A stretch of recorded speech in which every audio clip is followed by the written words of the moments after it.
Hey guys, welcome to Women of Purpose podcast. Thanks for joining. Today I am super excited to talk about the topic of codependency and what that looks like and how it manifests in our life and then what we can do about it. And today I have my dear friend and sidekick, Wendy Muska, and we are really pumped to really talk about this subject. So we're just going to jump right in. So Wendy, what is this thing of codependency? I've heard a lot about it. And you actually, first time I met you, I think you pulled a book out of your backpack and you handed it to me and said, you got to read this. And it really, for me, it brought a lot of understanding of why I was the way that I was. And so why don't you define what codependency looks like or what codependency is? Sure. So this is actually probably of all the podcasts we've done, this is the one I personally connect with the most. Okay. Because this was a struggle for me in my own life. And I spent most of my big chunk of my 30s really recovering from my codependent ways that I interacted in my life and in the world. So the term codependency actually came out of substance abuse recovery articles, literature, studies. And it was the first capsulated ideas of that came from a gal named Melody Beatty. That's Beattie. I want to spell it because I really do want to encourage everybody to look at her content. It's amazing. So she wrote a book called Codependent No More in the late 60s, early 70s. And it was really focused on substance abuse and what comes out of an alcoholic family system. And then now, though, the term has really broadened and Melody has gone back and wrote a new book or a subsequent book to the first one called The New Codependency. And so the definition of codependency is, think of it this way, co as in shared. Okay. Like if we co-author a book or we do anything together, we call it co, right? Yeah. So it's shared. Yep. And then you think of dependency, okay? So if you think about it coming out of substance abuse, it's like I'm sharing in your chemical dependency behaviors with someone who's struggling with substance abuse, okay? But now I think the term is broader, where we say it's like, this is the way I like to define it. And this is how I define it for my clients because I think it works.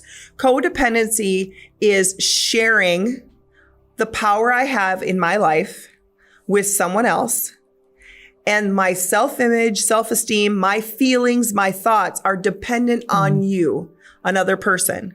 So I can't be okay with myself unless you are okay with me.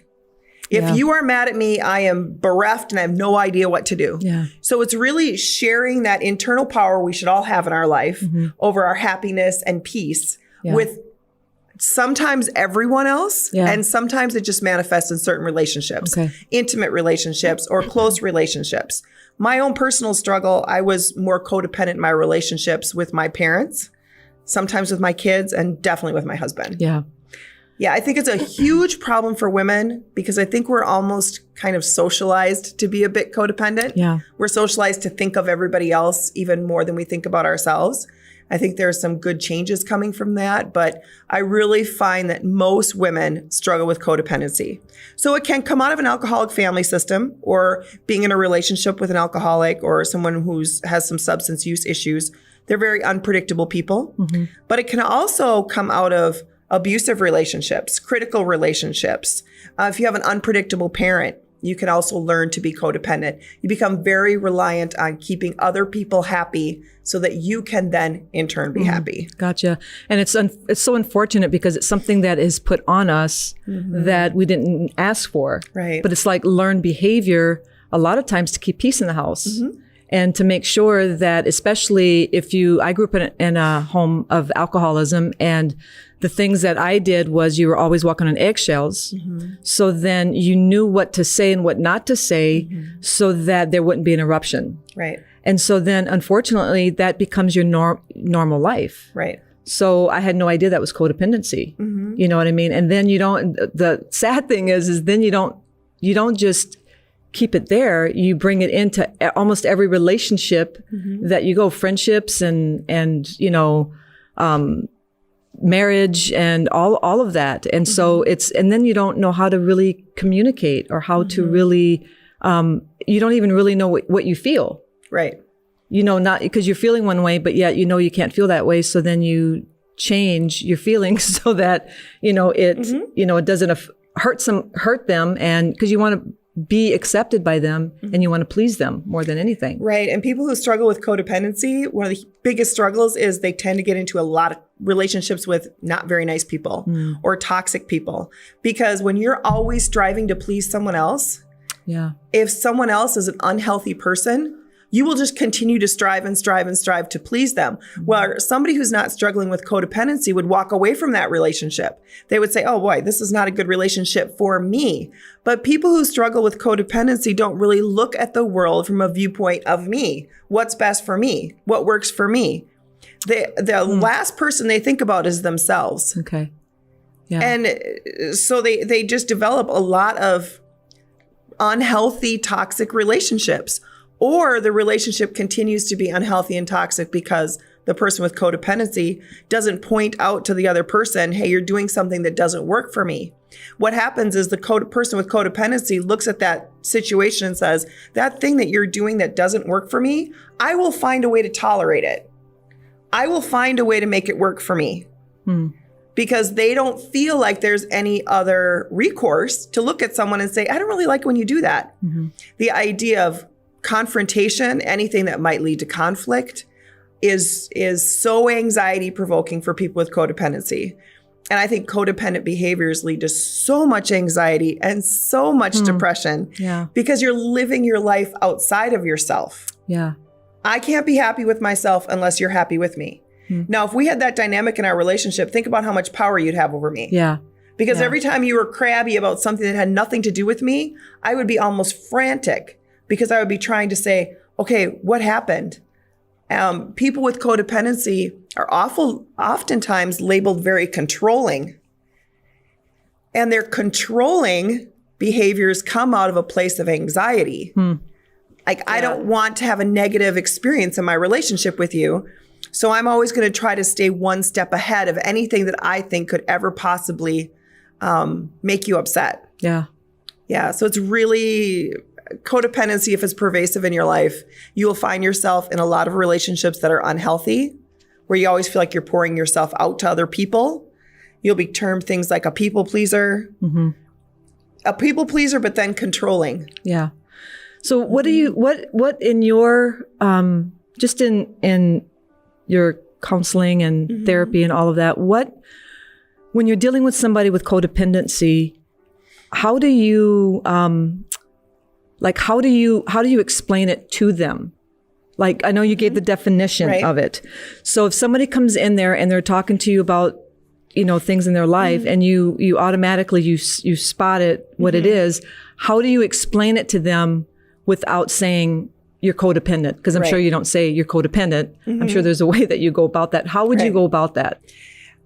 Usually when I start seeing that or thinking that in my own mind, I'll say something like, did you have someone in your life that was an alcoholic or had some chemical dependency issues? Or I'll say, did you grow up in an abusive household or with a lot of criticism in your life? So then they kind of look at me and they go, well, yeah. And the definition I give people is, if you live your life in a way that says, I can't be okay unless you're okay with me, that's codependency. I cannot be okay unless you are okay with me. I cannot be happy unless you are happy. Your feelings become my feelings. Your thoughts become my thoughts. I would never choose something that you did not say is okay. So if I had one course of life I wanted to do, like go to college, and you told me that was stupid and you shouldn't do that, I wouldn't do it. Or if I did do it, I'd lie about it and not tell you I was doing it. And that's a lot of power that you're giving to an individual or a couple of individuals, that stops you from being or even recognizing who you are. So is it always people that have substance abuse issues is it people that struggle with codependency? Is it always that they grew up in a home or was around the substance abuse?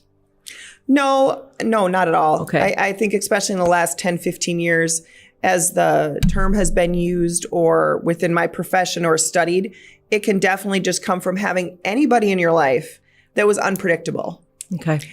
Selfish, critical, overly critical of you. I think the biggest thing is the unpredictable part. Okay. Is if you had somebody in your life that was unpredictable, you became just a person who read what they wanted all the time. This is just such a good caveat from our earlier discussions on childhood trauma. Yeah. Because it's another manifestation of childhood trauma. Yeah. Yeah. Trauma in general, you know, because it's like, you know, we talked about childhood trauma the last, whenever that was, I can't remember now, but that really sparked a lot of feedback because it's such an issue that really isn't dealt with or isn't really you know, talked about too much. It's talked about sometimes maybe in the clinical side of things, the professional side of things, but just the down and out, like what it really is. And I think that, like you said, if there was childhood trauma, it's like codependency, if we were to name behavior, would be what we do. Because do you think that codependency is a defensive, kind of like a protective, maybe not defensive, but maybe a protective thing that we wear? It's like to protect ourselves. Yeah, I think it can be looked at like that. Most of the time it's such an ingrained subconscious thing that the people that we're in relationships with are not asking us to do those things. We just automatically do those things. So so if you have somebody in your life that's unpredictable and you recognize that they're unpredictable, you will try to stay 3 steps ahead of anything that would make that person upset. Because if they're upset, you can't be at peace. Even if it's something that has nothing to do with you, your spouse comes home and they've had a really bad day at work, you just can't tolerate the fact that they're upset. Because if they're upset about anything, it has to be that they're upset about you. Okay. So is that because I'm just digging into this thing of codependency and what a definition is in different aspects. So is that because there's fear? Is fear kind of an underlining fear of being accepted, fear of being rejected, not fear of being accepted, fear of being rejected, the fear of not being wanted, the fear of, not being loved? I think fear is part of it. Okay. I think anxiety is part of it. Okay. I think a bigger piece of it is you have such an undefined sense of self because you've never developed your own self-concept. So you just become what everybody else wants or needs you to be so that other people are pleased with you so you can have a relationship with them because you just have no defined sense of self. You have a difficult time saying, these are the things I like, these are the things I don't like. So I think it's more of a subconscious behavior based on the fact that you have no identity in yourself. You have no concept of the fact that I deserve to be happy and no one else is really as concerned about my happiness as I should be. Like that should be a priority for me. Yes. So basically people have defined who you are, not even that the person did it on purpose, but we have allowed them to define who I am. Exactly. And so then my identity comes from what they think about me. Right. And so then I'm going to, because my identity is basically in this person and their response to me and how they react and how they, so then now everything that I do is based on what makes them okay. So because it makes me okay. Right. Exactly. Okay. Yeah. So then basically you're just living. So in that would be anxiety. Sure. And would come fear because the fear of not being accepted by this person is, can really drive you to panic and, doing whatever you can to make them okay, which brings on this whole thing of enabling. Exactly. A person. And if there is substance abuse, if it is the whole thing of critical, being critical, I've said this, we teach people how to treat us. Right. We say it all the time. And so So even by our actions towards the person, it's like we're giving them the okay to treat us the way that they're treating us. Right. And I really want to impress how much codependency is such a subconscious process. Most of the time, people are completely not aware. Yeah. They believe that they're being, I'm being a good woman. I'm being a good, especially Christian woman. Yeah. I am being what everybody else needs me to be. I'm taking care of everyone else. Isn't that isn't that what my purpose is to take care of my family, take care of my children, take care of my friends, take care of my job. I'll take care of all of the things so that you have no reason to be anything other than supremely happy. But then when the people in your life aren't supremely happy, you're like devastated. Devastated, yeah. I have no idea what to do with the feelings of you not being happy. Yeah. You have an intolerance for other people's reaction to you. Yeah. And you feel like, here's a really good sign that you may be codependent. If you're always looking at other people and saying, I want you to stop doing what you're doing because of how it makes me feel. So I have to control. Say that one more time. I want you to stop doing what you're doing because of how it makes me feel. Okay. I can't tolerate your behaviors or your thoughts. And so I want you to stop because I'm so attached to what you think and how you behave and your feelings that if you're grumpy, I can't stand it. So I need you to stop doing that. Wow, so that's crazy. It's crazy. Yeah. It's crazy. So it's like you said, it's a subconscious thing. So it's not like you wake up one day and you're like, oh, I'm gonna do this. It's so ingrained in you. It's learned, and so it's like I identify with that because I think because I've dealt with codependency thanks to hanging out with you and understanding myself. But what it does is it helps you if you're listening and some of this stuff is resonating with you. It's to give you an understanding of your behavior. Like, why am I doing what I'm doing? Because like for me, it almost makes you crazy because you're like, I don't want to be this way. Right. But if somebody in your life that you're codependent with is grumpy, then automatically they're grumpy because of you. Right. And so you've got to fix them. And your opinion of me is my opinion of me. Right. So there's a big difference between opinions and facts. Right. And everyone has opinions, right? Yeah. So, but if your opinion of me is that I'm being controlling, then I must be controlling. Right. But then I'm doing everything I can possibly do to make everybody around me happy all of the time. Why aren't people happy all the time? Yeah. It's because I just need to try harder. I just need to try harder. I just need to try harder. And I had such anxiety. I had panic attacks. I was so depressed and anxious. Yeah. And people that know me now just look at me like, that's crazy. But I was so depressed and so anxious when I was codependent because I lived my life outside of me. How I felt was dependent on what was going on outside of me. But I don't have any control of the things outside of me. Yeah. We really don't have control over much of anything in this world. Yeah. I have control over this 1 minute and how I choose to respond to it. Right. That's it. Right. I have some points of impact, and we're going to get to all that later, but we have points of impact about things, but I don't have control. So people with codependency pour themselves out, say yes when they want to say no, give up everything for everyone around them. And then they feel like, I don't know who I am, but all I know is I'm incredibly unhappy. Yeah. And it makes sense because you're not concerned about your happiness. Right. You have no concept of the fact that you are also creating your happiness. Right. Or you should be. Yeah. And you're depending on somebody else to make you happy. You're depending on somebody else, which really, as you're talking, I'm thinking, is this kind of there's a sense of pride attached to that.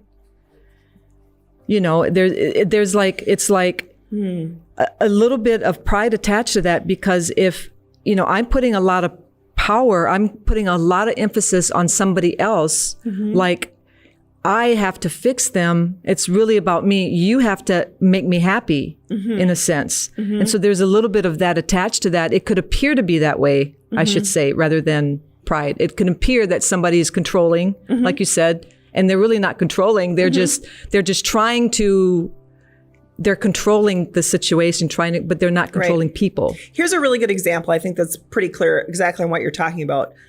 People who are codependent that then become parents, they believe that their children's choices and behaviors are a direct reflection of them. Yeah.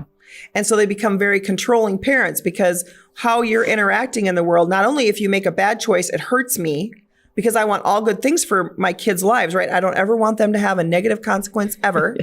And so I want all good things for them. But also people around are looking at my child and saying, that's the kind of mother I am based on my child's behaviors and choices, right? And the only way, so parents, when they become healthy and can detach from the fact that your kids are going to do lots of things you never wanted them to do. Right. And my kids have lots of things I didn't tell them to do. Yeah, it has nothing to do with you. Has nothing to do with me. Right. Other people have their own self-will and their own ability to determine their lives. But when you're codependent, you are a part of their process in your own mind. Yeah. You think, I'm a part of your process. So it's like, I'm a good mom. I give everything up for you. How can you be ruining my life by making those choices?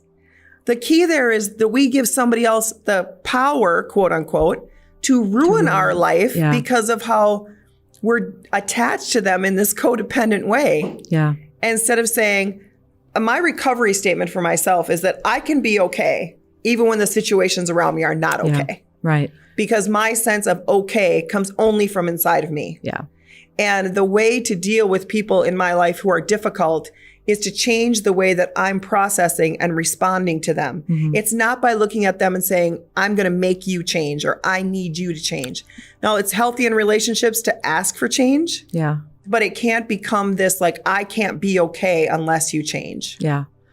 Right. Yeah, that's so good. Man, I tell you, as you're talking about that, it's just kind of like all these flashbacks and you're going, oh my gosh, and so thankful that when something like this is exposed of what it is, what codependency is, because sometimes, like for me, when I hear something attached like the word codependent, immediately you're like, I'm not codependent, because there's this thing like, I'm not, but as you start talking about it and realizing it's like, it's just simply giving a title to something so that there can be an awareness. Because you can't change what you don't acknowledge. Absolutely. So awareness is the biggest key to change. Yeah. So if you don't know what something is and all you know is the behavior, but you don't understand where the behavior is coming from. So now that we identified what codependency is, doesn't make you a bad person. It can appear to be that, people can look and judge and say, oh, that person's controlling, that person's prideful, that person's whatever. But reality is it's underlying codependent, not understanding that I have given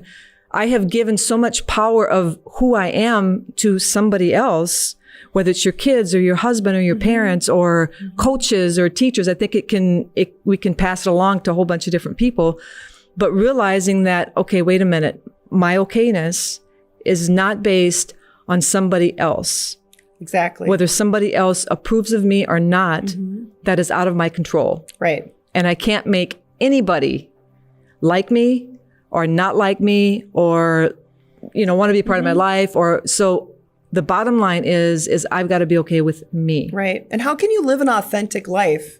That's a good one. If you are just completely always trying to do what everybody else wants you to do, that's not even authentic. Yeah. Right. But you don't know who you are. Yeah. You only know what everybody else wants you to be. Yeah. And then you're nervous about trying to be what everybody else wants you to be. Yeah. Instead of saying, who am I authentically? What do I need in a relationship? What makes me happy? Am I doing anything in my life to make me happy? Wow. You're just in this chronic state of people pleasing. Right. So you would never think of a question about me. You think of a question about how come they didn't text me? How come they didn't message me? How come they didn't respond to this, or how come they're acting like that, or they were grumpy and what did I do? Right. So you're constantly figuring out what you did or didn't do that made somebody else happy or mad when really they probably never even gave you a thought. Right. And it can come with a lot of anger and resentment. Yeah. Because you feel like you're constantly pouring yourself out to everybody and they're still unhappy. And to you, that's just like, what's the problem? Yeah. I'm doing everything in my power to make you happy so that I can be happy. The key is disconnecting from that entire faulty process and understanding that I don't make anybody else happy. Right. They don't make me happy. I am not somebody else's thoughts, feelings, and emotions. Yeah. That's super powerful. And it's super amazing because there is so much hope. Oh, for sure. And you've been through it. I've been through it. I still have to watch because sometimes it's like, oh, yep, there it is again. Right. But we're aware of it. And when you're aware of something, then you can change something. Right. You can't change something if you're not aware of it. And so this is what our hope is for this podcast on codependency, is that you can be aware of something in your life that maybe you didn't know, or maybe you did know there was codependency, and maybe you just, or continue on a lifestyle that you really don't want. So hopefully in the next couple episodes, we can explain a little bit more about what codependency looks like. And then we're going to talk about what we can do to live a changed life. Our hope and our goal is to empower you to be able to live life with your purpose and to empower other people. So stay tuned. Thanks for joining.